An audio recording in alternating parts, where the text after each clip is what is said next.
sexualization occurs when a person is reduced to their sexual body or behaviors to the exclusion of other characteristics. So the most important thing to say about this is to make it to distinguish between sexualization on one hand and sexuality on the other. Okay, so human sexuality, all of us are sexual beings.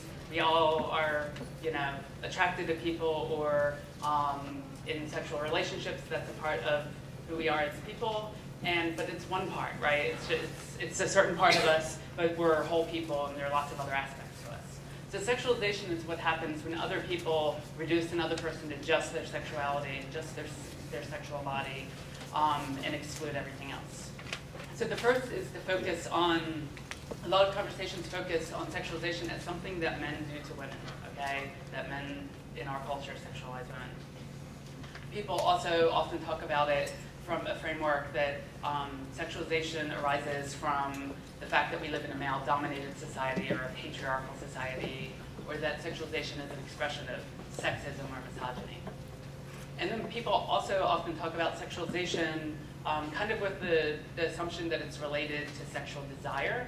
So for instance, that people are sexualized because of, like in the case of men sexualizing women, that most men are sexually attracted to women, and that is the driving force behind sexualization. Now, I know that when we look out in the world, we kind of have this tendency to think of ourselves as passive observers, okay?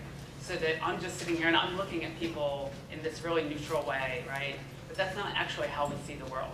When we see the world, we look out and we see people, but we're always making judgments and classifying people and everything based upon what we've been taught and what we've experienced. And with those categorizations and labels, especially with regard to looking out at the world and seeing men and women, like categorizing people as men and women, there are a lot of meanings and assumptions and expectations that are associated with maleness and masculinity and femaleness and femininity in our culture that plays into how we see and interpret the world around us. One of the ways that this plays out is that this idea of men are sexual aggressors and women are sexual objects, that those are ideals that are created by this system.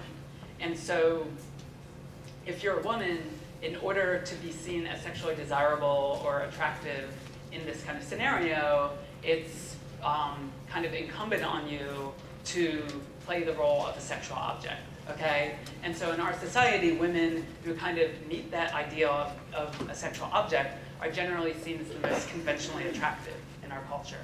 For those people who insist that a trans woman like myself is really a man, right? If that's the case, then I probably shouldn't be sexualized, right? If I'm seen as a man, then I wouldn't be sexualized, right?